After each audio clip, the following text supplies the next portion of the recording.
Nous allons maintenant commenter et travailler une photo de Judith Sicotte. Alors, cette photo-là a commencé comme ceci. Alors, écrêtage noir, il y avait peut-être un petit peu, un petit peu d'écrêtage noir qui a été récupéré. Activation du profil d'objectif, effectivement, c'était à faire. Il y a du vignettage dans les coins. Un petit peu de déformation. Ensuite, récupération des tons clairs, ça n'a pas changé grand-chose. Ensuite, du recadrage, un essai en noir et blanc et un changement d'idée. Ensuite, du recadrage en masse. Ensuite, retouche de ton direct, donc des corrections en principe de poussière de capteur. Alors, si je vais ici, il faut les trouver. Donc, pour les trouver, on clique sur l'outil ici et on cherche à, voilà, c'est dans ce coin-ci. Alors, j'enfonce la barre d'espace pour ne pas en mettre une autre et pour zoomer à l'endroit en question. Alors, je regarde avant. Donc, avant, ok, il y avait des petites lignes ici, des petites réflexions. Judith a vraiment un œil de lynx. Bravo.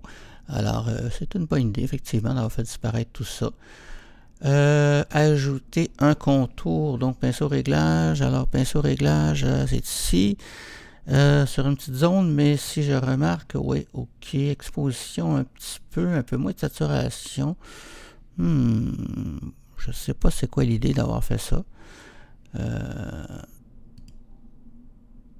Je pense que ça ressemble à une erreur plus qu'autre chose, parce que ça a créé une tâche, en fait. Donc, on continue. Coller paramètres. Oh, ça a fait des choses, probablement des réglages d'une autre photo. Ensuite, encore une retouche de ton direct qui a été rajoutée quelque part. Encore du recadrage. Oui, ça c'est mieux. Un changement de température couleur. Ouais, c'était pas mal jaune. Et finalement, ça a été publié sur Facebook. Alors, on va repartir à zéro. Et cette fois-ci, par contre, je vais garder le recadrage. Je vais garder la retouche de ton direct. Et ça va à peu près. La correction d'objectif. Correction de profil d'objectif est activée. On va la garder. Bon, je vais peut-être pas le... Je sais pas s'il peut y avoir une différence entre Lightroom 3 et 4. Donc, je ne vais pas le faire là. Je vais le faire après. Alors, donc, mais avant de faire ça, donc je copie ça, je réinitialise, je colle le tout et je vais maintenant activer la correction de profil d'objectif. Et pendant que je suis là-dedans, je vais corriger un peu les perspectives, évidemment.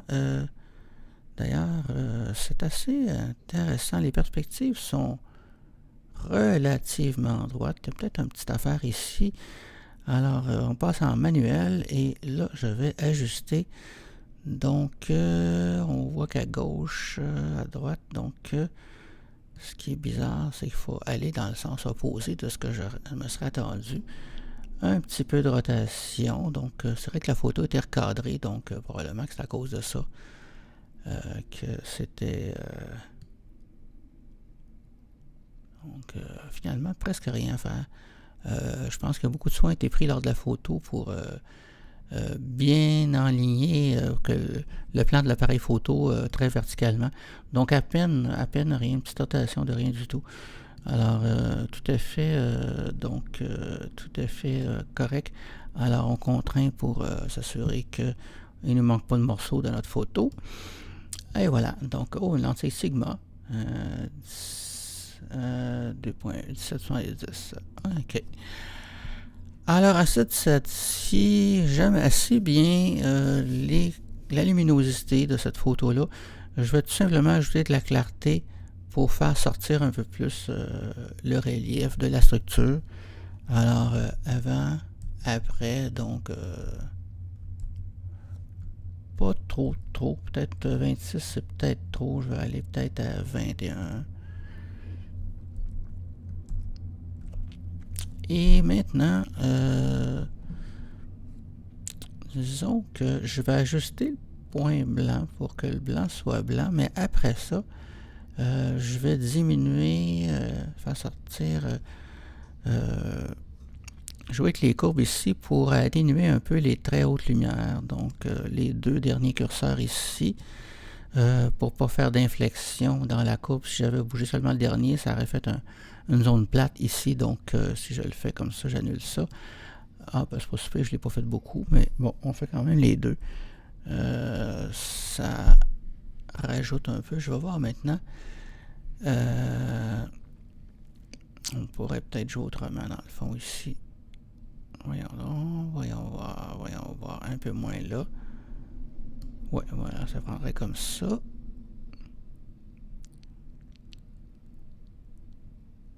Voilà, à peu près comme ça. Histoire de... Ici, c'est plus assombri, plus de contraste dans les hautes lumières. Et on remarque que le point blanc est quand même resté à sa place. Donc, si je reviens avant, alors ici, alors c'est assez clair dans les tons clairs et trop clair. Finalement, ça fait ça. Notre œil est attiré trop par ces endroits-là.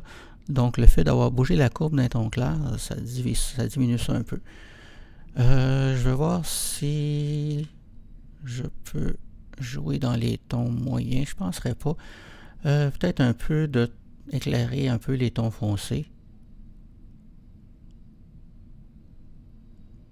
Voilà. Alors, avant, après.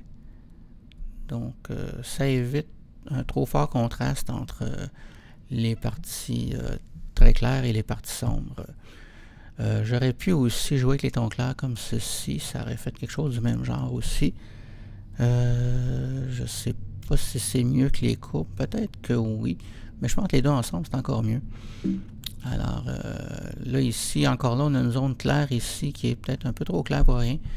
Maintenant, je vais essayer de mettre un peu plus de clarté, voir ce que ça va faire.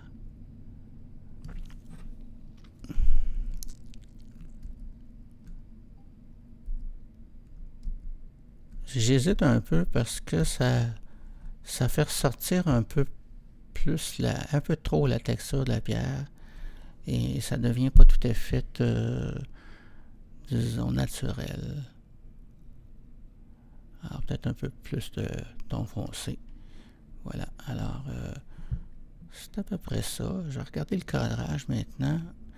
Ce qu'on voit ici, ça c'est assez centré. Par contre, les deux côtés sont, même s'ils sont en principe symétriques, sont un peu différents. Donc, ça ajoute quand même quelque chose. C'est complètement en haut. J'aurais été chercher un peu plus les arches des voûtes, mais il n'y a pas moyen. Donc, on va jouer avec la netteté maintenant. Alors, on s'en va dans les réglages de netteté.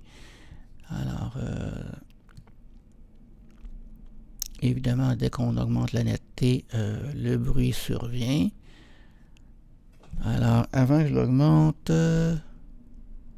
ok, le bruit était très discret. Donc, je vais utiliser masquage pour ne mettre de la netteté que sur le contour des objets. Donc, j'enfonce la touche Option pour ne voir. Alors, il faut que le contour des objets soit en blanc et qu'en noir, c'est les parties qui n'auront pas de netteté. La netteté va se concentrer sur les régions blanches, donc le contour des objets. Alors, on déplace le curseur jusqu'à temps qu'on ait le contour des objets sans le reste. Donc, à ce moment-là, le bruit n'apparaît pas. On a de la netteté juste sur le contour des objets. Donc, c'est raisonnable. Un petit peu de réduction de bruit de luminance quand même. Ça ne fera pas de tard. Ça n'en prendrait pas beaucoup. Parce qu'il y en avait quand même sur les lignes ici. Voilà. Donc, mais je pourrais peut-être maintenant augmenter un peu la netteté. Voilà. Alors, voilà. Donc, ça, c'est ma version. Alors, si on revient à la version originale, donc, c'était ça. Alors, moi, j'ai laissé pas mal la température couleur comme elle était. Elle me semblait tout à fait honnête. Et je voyais pas vraiment de raison de la changer. Alors, je trouve cette version-là plutôt verdâtre. Voilà.